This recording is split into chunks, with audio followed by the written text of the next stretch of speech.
Olá, seja bem-vindo à minha casa, fique à vontade. Hoje nós vamos conversar um pouquinho a respeito da linguagem do sagrado. Todo símbolo implica num representante e num representado, uma relação entre duas ideias ou entre uma ideia e a sua sombra. Isso é abordado numa disciplina específica chamada semiologia, que acho interessante, conheço um pouco, mas não pretendo me ater apenas à semiologia, mas também colocar muitos conceitos da filosofia tradicional, clássica, da filosofia oriental, ou seja, dar uma abordagem simples, prática, para que você entenda o que a compreensão do símbolo pode te ajudar a viver melhor. Espero ser feliz nessa nossa abordagem, nessa nossa conversa de hoje. Então vamos lá.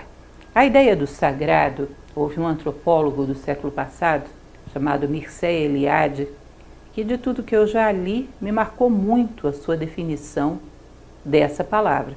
A palavra tem origem no indo-europeu, vem de sec, que significa santificar, ou seja, delimitar um espaço e trazer a ele um valor especial.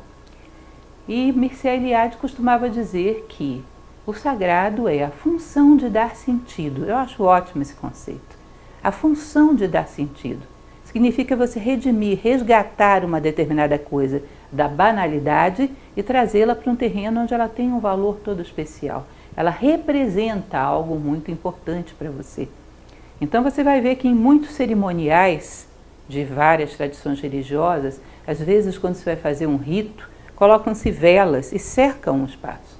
Ou seja, você delimita e ilumina. Aquele agora é um espaço dotado de um significado maior do que a sua utilização material. Ele representa algo além da matéria. Para os gregos havia sempre a possibilidade de banalizar ou sacralizar a vida. Quando nós damos a algo, um objeto que seja, um espaço, um local, uma pessoa, um significado além da sua mera presença física, mas uma representação de algo maior, isso passa a ser para nós sagrado.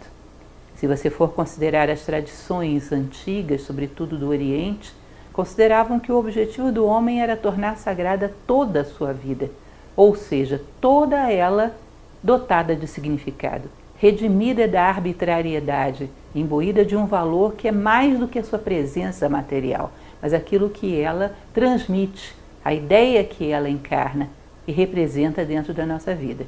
Ou seja, o sagrado seria a função de dar sentido.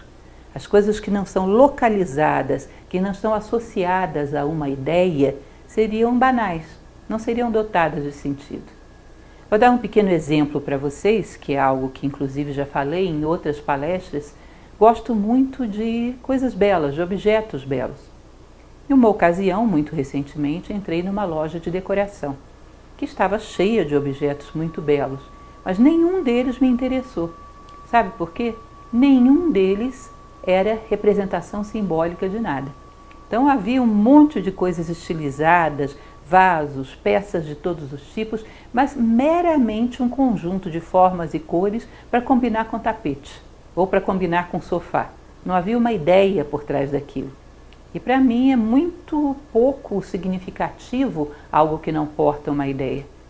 Então, quando você quer presentear alguém e um objeto lembra um atributo desse ser, ou lembra uma virtude que você deseja a essa pessoa, ou lembra algum símbolo antigo que representa uma determinada postura diante da vida, você não está dando só um objeto físico, você está dando uma ideia, está dando uma inspiração, ou está dando um voto de grandeza para essa pessoa, para que ela chegue a alcançar a plenitude desse símbolo.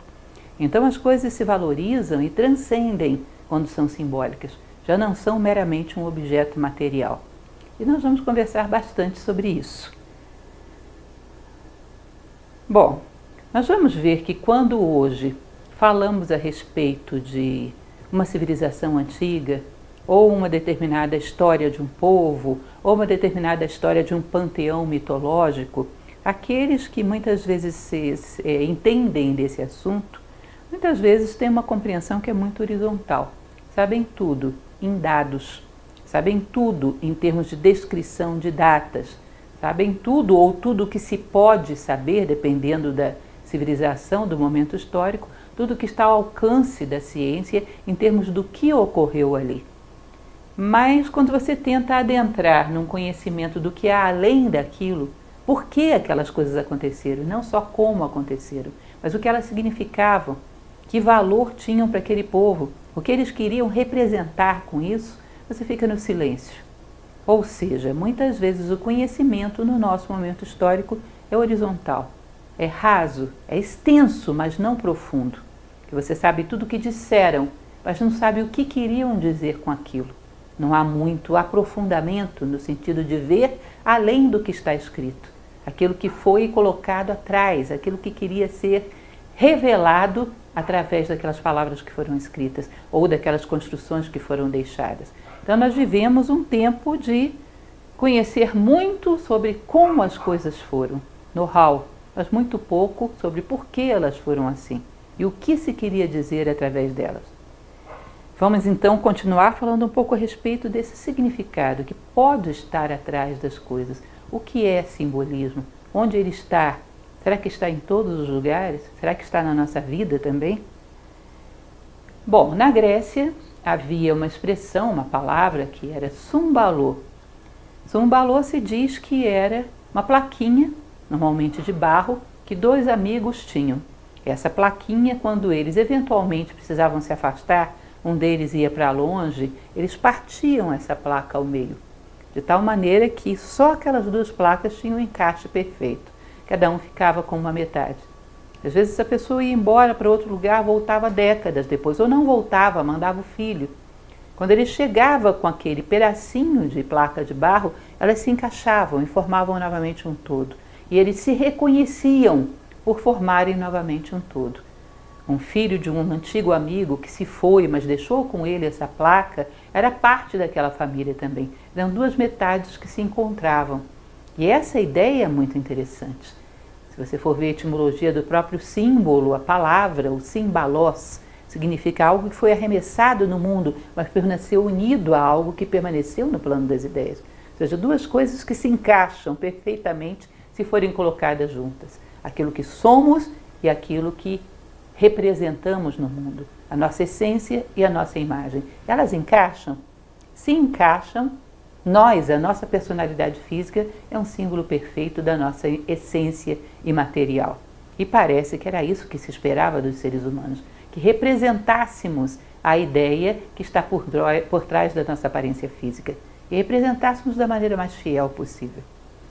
Continuando, no Egito, havia essa concepção do símbolo como duas mãos unidas.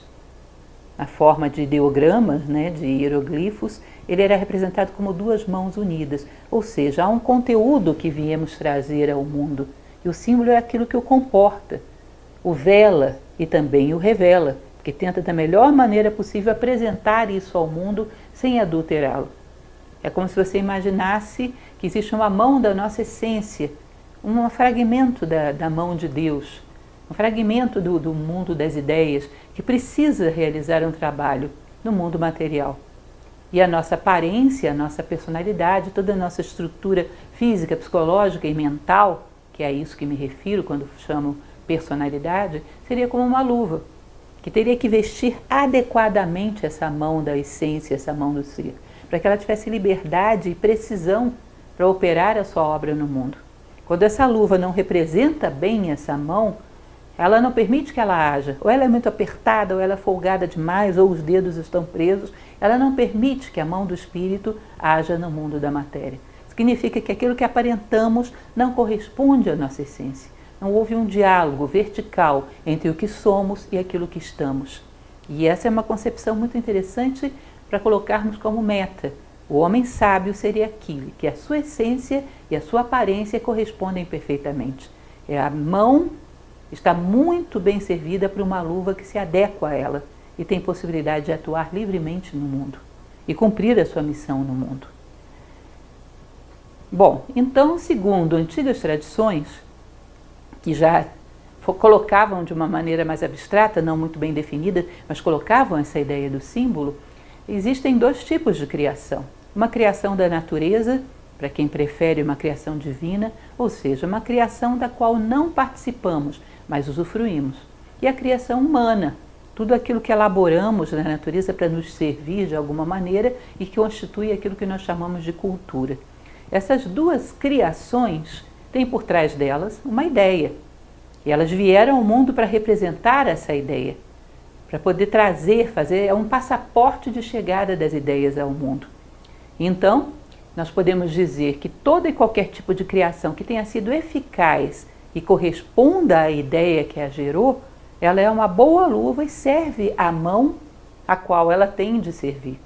Ela atua bem no mundo servindo aquele ser que a inspirou. É como uma palavra. Vocês imaginaram a pessoa que um dia criou a palavra amor? O que ela sentia? Ela criou um vocábulo para representar esse sentimento. Será que esse vocábulo, hoje em dia, ainda serve muito bem a esse sentimento? Ou ele se deformou? Significa qualquer coisa? O esvaziamento das palavras também é uma perda simbólica muito importante. Então, para a Índia, por exemplo, nós vivemos num mundo ilusório.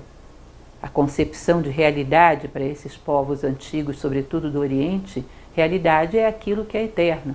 Tudo que é passageiro, tudo que é perecível é uma ilusão. E vivemos num mundo onde as coisas são todas sombras, são passageiras. Portanto, tudo é Maya. Maya era uma deusa indiana que representava as ilusões. Então, nós vivemos num mundo de Maya, onde as coisas não existem em si, que elas são reflexos, sim, de coisas que existem. Através delas, você pode chegar ao objeto, como através da sombra eu posso perceber e confrontar o objeto que a gerou. Então, as coisas do mundo material são um convite para que você ascenda até a sua essência e veja face a face a ideia que a gerou. Mas nada haveria no mundo que fosse real. Quando nós transplantamos isso para a Grécia, para o mito da caverna de Platão, para aqueles que conhecem, é a mesma ideia. Uma caverna sombria que, na verdade, está só representando objetos reais. E a ideia do homem é ir para a luz e ver as coisas como são na sua realidade, ou seja, para o plano das essências, para o plano das ideias. Ou seja, símbolo seria uma representação fiel do objeto que está tentando se manifestar através dele no mundo. É uma ponte entre dois mundos. Isso é muito importante entender. Um verdadeiro símbolo é sempre uma ponte vertical, entre uma essência e uma aparência. Ele revela algo ao mundo que não poderia se revelar sem ele, algo que não é próprio dessa dimensão, que não é próprio do mundo material. Eu trouxe para vocês uma imagem que eu acho bastante interessante, que foi como eu representei uma passagem do livro A República de Platão. Num determinado momento, Sócrates, que é o personagem central do livro, conversa com um jovem que participava do diálogo, que era Glauco. E ele quer explicar para Glauco algo parecido com essa ideia do símbolo. Ele disse: imagina, Glauco, que um homem caia no mar e o seu corpo fique ali e com o tempo vá sendo corroído por animais marinhos, vá sendo grudado por crustáceos, vá se deformando. E quando uma pessoa tira esse corpo do mar, já não se reconhece muito bem aquilo como um corpo humano. Parece uma coisa aberrante e estranha. Imaginem vocês o que significa essa história. Cair no mar, em geral, em simbologias antigas, o mar, a horizontalidade das águas, representava o mundo material. Se você pega um copo d'água e o vira de todo jeito, a água é sempre horizontal. É o mundo da matéria. Enquanto que o fogo, de qualquer maneira que você vire uma tocha, ele é sempre vertical. Seria a cruz do mundo, espírito e matéria. Cair no mar, em geral, é cair no mundo material. Então, o que Sócrates está propondo aí? Que o ser humano, ao cair no mundo material, vai se deformando, perdendo a sua forma humana, e outras coisas vão grudando nele, de tal maneira que quando você olha, já não reconhece mais um representante do gênero humano. Então imaginem que haja no plano das ideias uma forma que representa o mundo material. As pedras, que evoluem por inércia, um diamante é tremendamente evoluído pela sua organização molecular, que faz com que ele seja tremendamente inerte, tremendamente resistente.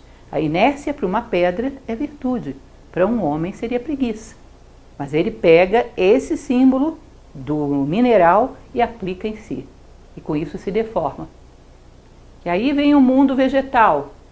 Os vegetais, que são a base da cadeia alimentar, fazem uma troca gasosa importante, geram todo o alimento para toda a cadeia que vem acima, eles são então os grandes captadores e transformadores de energia. E isso para o vegetal é virtude. Agora, se o homem se torna meramente um captador de energias, isso para ele é a avareza, é a ambição. Então ele se deforma um pouco mais, tomando um arquétipo que não é seu. Os animais, que seria desejável para eles, instinto de sobrevivência e instinto de perpetuação da espécie. Então o homem pega isso, que é virtude para uma espécie animal, e aplica a si, e fica totalmente instintivo. E tem um pouquinho da ideia homem, que seria a busca de valores, virtudes e sabedoria, mas um pouquinho. Grudando tudo isso, você vai ter como que um Frankenstein, deformado, de tal maneira que você olha e não sabe dizer o que é isso. Então a evolução seria, de uma certa maneira, tirar de nós as ideias que não são humanas, colocar cada coisa no seu lugar. Esse é o conceito de justiça de Platão, né?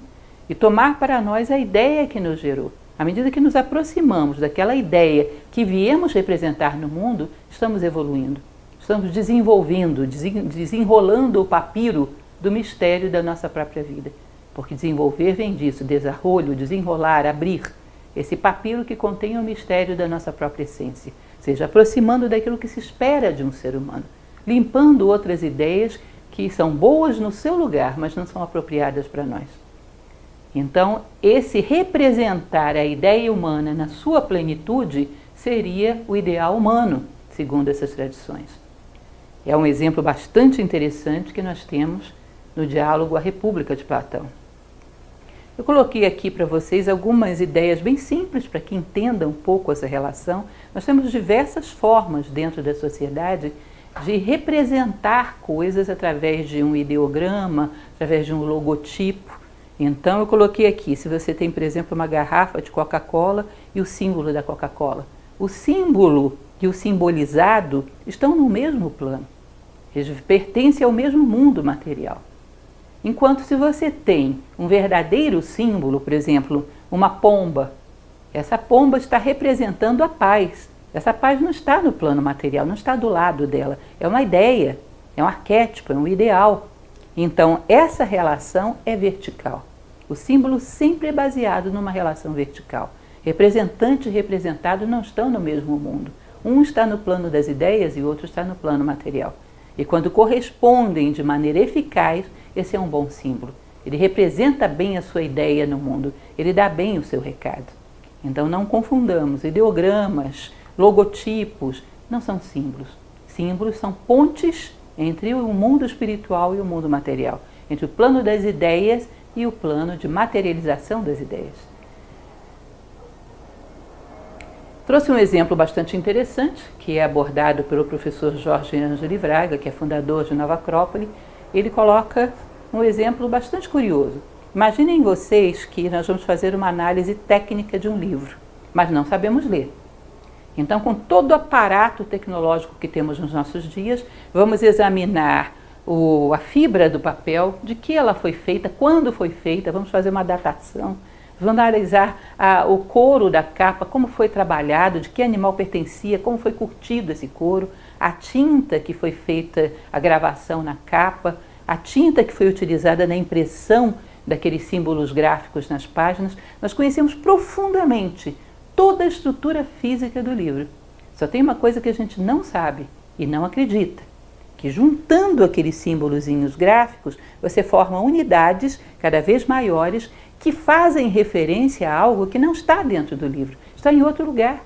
Então, naquele monte de papel, couro e tinta, você pode ter referência a um mundo que não tem matéria nenhuma. Você pode estar falando da honestidade, da fraternidade, do bem, da justiça. Você pode estar fazendo a referência a coisas que estão fora do livro. Então, um homem muito materialista olharia para essas unidades gráficas, que são as letras, saberia tudo a respeito delas, mas não saberia o que elas, unidas, significam. Observem que é mais ou menos isso que fazemos. Vamos estudar o Egito. Então, você mostra um deus Anubis. Conhece como foi feito, qual foi o material, quando era pintado, provavelmente a que dinastia pertence, mas não sabe dizer, sabe os atributos básicos que se dava a eles, mas não sabe dizer ele, dentro daquele contexto, por exemplo, do embalsamamento de um morto, unido a um outro deus, o que aquilo ali, como frase, como oração, podia significar. A que aquilo remetia, o que estava sendo dito ali, Ou seja, não sabemos transformar esses símbolos em emblemas, em conjuntos, em palavras, em frases que poderiam nos remeter a realidades que vão além do livro. Então interpretamos isoladamente pedaços, dissecamos os símbolos do passado, mas não sabemos lê-los quando estão todos juntos e não sabemos o que eles representam. E isso não é só com os símbolos do passado, fazemos isso com a nossa própria vida, porque vocês viram, segundo a tradição indiana, se nós tomarmos como referência, tudo é simbólico, inclusive a nossa vida. Então, os acontecimentos da nossa vida acontecem numa sequência que corresponde à nossa necessidade de tomada de consciência. Não são casuais, são atraídos a nós pela nossa vontade de crescer, pela nossa vontade de aprender, de superar limitações, e tem ali uma sequência inteligente de coisas que querem transmitir. Tomamos tudo como casual, tomamos tudo como coisas isoladas, sem nenhuma relação entre elas, e não lemos a frase que a vida mandou para nós. Sempre dou um exemplo que é bastante conhecido nas minhas palestras, que é aquele de entrar numa fila e a sua fila é a que menos anda. Aí você muda de fila, essa fila anda e aquela para. Qual é o nosso comportamento em relação a fatos desse tipo? Uma casualidade, um azar. Aconteceu agora, daqui a pouco não vai acontecer mais, poderia ter acontecido com qualquer um. E esse eu considero esse fato imbuído de significado. O que a vida está querendo me dizer com isso? Talvez ela esteja sugerindo que eu tenho que ter mais paciência, que eu tenho que controlar a ansiedade, que eu tenho que dominar o meu sentimento de alta importância muito exagerado. Ou seja, elementos da nossa vida talvez tenham mais do que meramente uma mensagem superficial e banal e casual. Talvez haja ali uma gramática, talvez haja por trás daquilo um ensinamento a ser captado. Teremos que aprender a ler a vida, começando pela nossa, para depois pretendermos ler a vida de egípcios, de gregos, de celtas, seja lá quem for. Esse simbolismo complexo de pessoas que viveram em outro povo, mas que no fundo estavam falando de uma mesma coisa, a vida humana, como encará-la, como chegar ao desenvolvimento que nos corresponde para alcançarmos a plenitude da condição humana, que é o que toda a natureza espera de nós. Continuando, como falei para vocês, existe dentro da mesma obra A República de Platão, o seu capítulo 7, o muito famoso mito da caverna, onde não vou contar toda a história, porque não cabe, existe uma palestra sobre isso no nosso canal do YouTube, da Nova Acrópole, mas, basicamente, existe um determinado momento que um dos homens que viviam na caverna, olhando sombras projetadas numa parede, ele consegue se libertar daquela caverna, sair, ver as coisas iluminadas pela luz do sol, ver quais são os objetos que provocam aquelas sombras. E por compaixão ele resolve voltar. Só que acontece que aqueles prisioneiros que estão dentro da caverna, existe entre eles uma escolha daquele que é mais hábil, mais esperto, aquele que identifica melhor as sombras, a ordem em que ela costuma passar, como ela se movimenta, que sons vêm dela. Ou seja, eles têm entre eles um líder, que é o que mais entende de sombras, que passou a vida inteira estudando as sombras.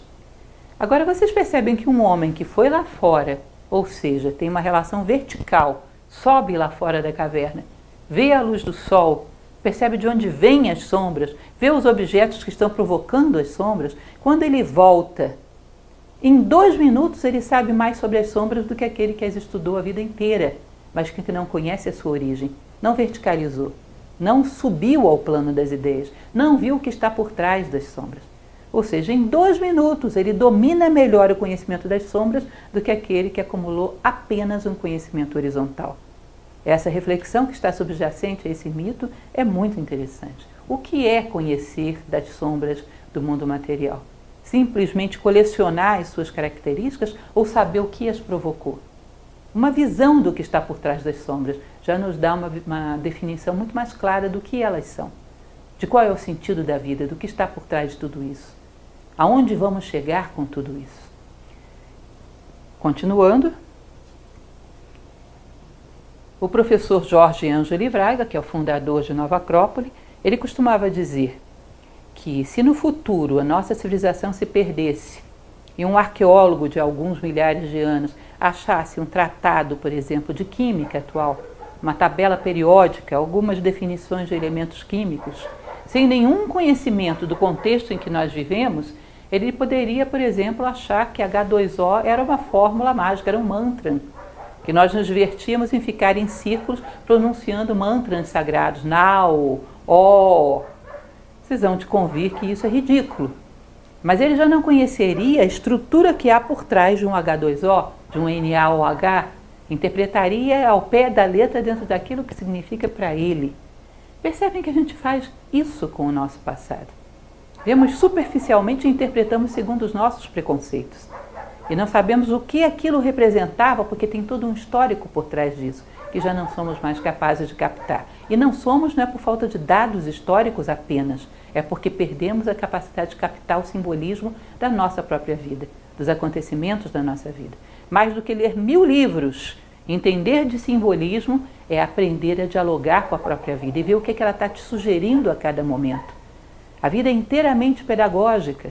Diz o Bardo Todol, o livro tibetano dos mortos, que se houvesse um minuto na sua vida que não tivesse nada a te ensinar, já teria sido retirado da sua vida, porque a vida não deixa sobras, a vida não deixa vácuos. Então, se todo momento da nossa vida quer nos ensinar algo, significa que por trás de todos eles existe um significante, existe uma ideia que está sendo representada através desse acontecimento, desse fato, desse som, dessa pessoa, dessa palavra, 1000 maneiras com que essas ideias chegam até nós. E nós muitas vezes saímos como um aluno que está presente de corpo e não de alma. Vemos tudo isso e não vemos. Vemos tudo isso e não lemos o que isso representa. Então vivemos experiências repetitivas, sem aprender o que elas significam, como se fosse uma criança que repete sempre a mesma série, sem entender o que aquela matéria daquele ano tem a transmitir, o que o programa daquele ano tem a lhe ensinar. Então nós somos muitas vezes repetentes das lições da vida, por não sabermos falar a língua da vida, que é símbolo. E não sabendo falar a língua da vida, não nos comunicamos com ela. Se cada vez que a vida te propõe algo, você para pensar o que ela quer me dizer com isso, e tiver uma postura adequada, uma mudança de posição, você vai perceber que ela propõe outra coisa. Você tem uma outra postura adequada, uma proposta de resposta, muda de posição. Vai chegar um determinado momento que vai te dar uma curiosidade muito grande de saber quem é esse interlocutor oculto que nos bastidores da vida se comunica com você através de fatos, de momentos. O que ele está querendo te dizer, quem é ele? Porque várias vezes você vai perceber que a vida te dá a resposta quando você se propõe a entendê-la. Ela te dá a resposta. Ela reforça as tuas tentativas de mudança quando estão indo numa direção correta. A linguagem da vida é símbolo. Então, conhecer a visão simbólica, para mim, é sinônimo de ser filósofo. Propor-se a interpretar a vida, dotá-la de sentido, saber que ela não é causa, ela é cosmos, que ela tem algo a nos transmitir, ela é pedagógica. Fora isso, superficialidade. Caímos no quantitativo e não no qualitativo, no horizontal, nunca no vertical. Nosso conhecimento às vezes é raso como um pires, ou como um grande prato de sopa, muito extenso, mas muito raso. Há que saber o que há além das letrinhas que estão escritas num livro. Há que saber que palavras elas formam. E o que essas palavras apontam, que está muito além do livro, às vezes muito além do mundo manifestado. Então isso é uma proposta para que vocês percebam. Fui muito sucinta, coloquei só algumas ideias básicas, como falei para vocês, é todo um universo de conjunturas e de conceitos por trás disso. Eu fui bastante sintética, e o meu objetivo não é formar ninguém expert em semiótica ou o que o valha, mas fazer com que tomem como possibilidade que a vida seja simbólica. E mais do que isso, que a nossa própria personalidade tenha como objetivo ser símbolo de algo mais elevado. Mas não podemos representar aquilo que não conhecemos. Daí a necessidade de vida interior, de reflexão, de autoconhecimento, para que a nossa personalidade tenha oportunidade de representar no mundo o nosso morador oculto. Muitas vezes proponho para os meus alunos que um dia abram diante de si um grande espelho, fechem os olhos e abram um espelho e pensem, vou ser apresentado a uma pessoa nova, a uma pessoa que eu não conheço. E ao abrir os olhos, veja a primeira impressão que a sua imagem lhe transmite. Você vai perceber que tem muito na postura, na forma de vestir, no olhar, tem muito que é simbólico e que está representando ideias que não são tuas, que você absorveu da sociedade. Pode ser que a sua personalidade esteja representando ideias da moda e não aquilo em que você realmente acredita. Por não saber avaliar a que serve a sua personalidade, o que você está representando, Não procurar ter uma coerência entre esses dois mundos. Ter vida interior e representá-la na vida exterior é um desafio para quem quer conhecer a si próprio e alcançar o seu lugar como ser humano no mundo.